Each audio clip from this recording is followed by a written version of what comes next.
E aí, excelentíssimos, como vocês estão? Eu sou o Caio do Jogada Excelente, e durante a Gamescom Latam, que aconteceu no começo de maio, eu tive a oportunidade de conversar com o Michael Steranka, que é o diretor do Pokémon GO e uma das pessoas trabalhando na transição da Niantic para Scopely. Eu conversei com ele sobre mecânica, sobre monetização, que é uma preocupação geral dos jogadores, né? E principalmente sobre o que a gente pode esperar do futuro do jogo nessa nova empresa. Eu vou mostrar a entrevista aqui para vocês. Como ele é americano, eu fiz a entrevista em inglês, então eu vou colocar o áudio original com legendas em português para vocês. Eu espero que vocês gostem e deixem aqui nos comentários o que vocês acharam dessa conversa.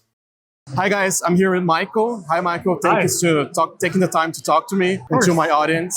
Michael is the director of Pokémon GO. He's going to be working on the transition to Scopely, right? The first question I have for you is, throughout the years, Pokémon GO probably have had a lot of offers to be acquired right, by other companies. So why to accept this offering by Scopely now? That's a really great question. You know, I think, one, yes, you're right. There have been lots of companies that have been interested over the years. We never felt like it was the right time or the right opportunity. But, you know, we've gotten to know Scopely quite a bit over the past year or so as our executive team has met with their executive team and whatnot. And a lot of their philosophies and, you know, the way that they really value communities just resonated so much with us. And we really felt like this was a great opportunity for the Niantic Games business to go to a company that's fully focused on games. As you can imagine, you know, some other companies that might have been interested in Niantic maybe weren't game companies, right? And like more technology focused. And so this to us is a you know, like I said, great opportunity to go somewhere where we can focus on the craft of making an incredible game. And our platform team can then focus fully on making as incredible of an AI platform as they can. Because I think what we've found recently is within Niantic, having these two split focuses can sometimes be really challenging, right? And so, yeah, that's why now, that's why Scopely specifically. I'm actually personally pretty excited about the opportunity. Based on the conversations that I've had with Scopely's executive team, they seem really interested in, number one, making sure that our full team comes along, our full development team, and that we don't skip a beat. And number two, investing even more in our team so that we can do things that we've only ever dreamed of before. I don't know if you can talk about it or if you have an insight on this, but what is the biggest goal from Scopely to acquire Pokémon GO and the other Niantic games? Yeah, Scopely's philosophy around their games portfolio is to have these long-term durable products. Right. They're not really interested in finding things that'll be a flash in the pan, you know, a big spike that then sort of like goes away. And so that's why, you know, Pokemon GO especially was such a good fit as Scopely looked to build out their portfolio, because they see Pokemon GO as a game that can last forever, much like a lot of their other franchises. How does Scopely define success in a live game? Is it going to be considering a lot of the numbers, or the longevity of the game is something more important than the numbers it's going to be making, especially right now in the transition or this first year or so, right? How does it define that as being a successful transition? Yeah, one of the most important things, from my understanding from Scopely, is audience growth. Right. They want to make sure that their games are pulling in more players over time. And so I think that's what is going to be a big focus for us on the Pokemon GO side, is continuing to grow this game.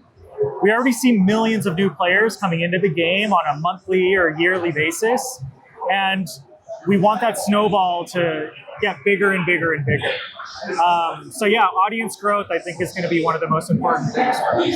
Right. One of the biggest parts of Pokemon GO has been the communities. Yes. Right. Because it's kind of the core of the basis of Pokemon GO. Here in Brazil, we have a huge community. Huge community. It's very important for us to understand a little bit more about how the game is going to go forward. Yep. Can we expect a lot of changes? Is the game going to continue the same that is right now currently? What can you expect for the future? Sure. I mean, Pokemon Go is a game that is constantly evolving, right? If you compare the game today to what it was when it launched in 2016, it's like a completely different game. Right. And we think the only way that we're going to continue to grow the community and grow the players is to continue evolving and iterating and bringing more, delight and excitement to Pokemon Go for our fans. So yes, I 100% think that the game is going to continue to change and evolve over time. But I think it's going to be in a really good way that players are going to love, because that's the only way that we can actually grow this game is by doing things that people absolutely love. I asked you before this, but I'm going to ask again to the audience. Yeah. Is there any features or releases or things that you want to work before and you could not do under Niantic and you feel like you can do now under Scopely because of the freedom that you have and maybe you didn't have before? Yeah, I would say, it's not that there were things that we couldn't do at Niantic, but in terms of relative prioritization in the company, there are certain things that maybe were lower priority that might be, a higher priority moving forward. So yeah, I'm definitely excited about some of the opportunities that we'll have within Scopely. But again, it's not because we couldn't do it at Niantic. It's just a matter of what are the things that are going to be the most important and highest priority. And growing the community is definitely, high up. In the last month or in the last year or so, people are seeing an increase in paid events and different dynamics where people can not necessarily pay to win, but pay to fast. We've seen increasing paid researches or mechanics that, we're going to give you an example.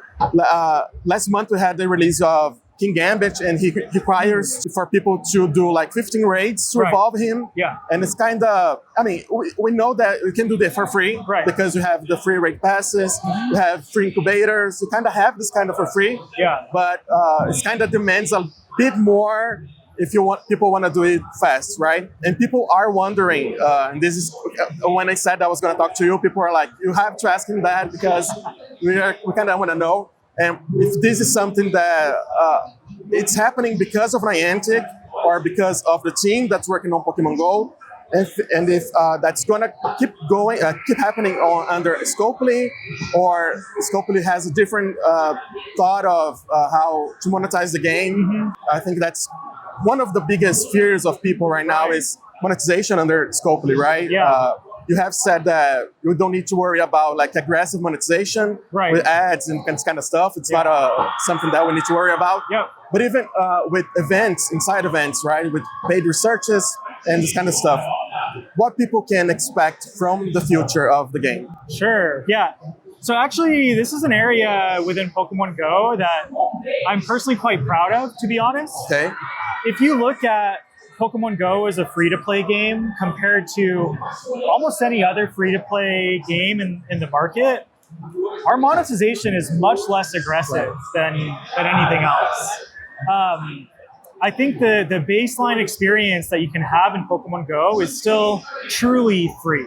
And we want to keep it that way. That's always going to be our philosophy in the game. Now, we have added, additional tickets and whatnot in the game over the past couple of years for sure. But for us, we want to give people who want to spend money to enjoy the game even more the opportunity to do so, right?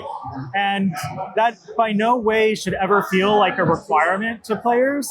And I hope that players can recognize that and acknowledge that, I challenge folks to go compare Pokemon Go's monetization to lots of other free-to-play games in the market, and it's actually quite not very aggressive. Right.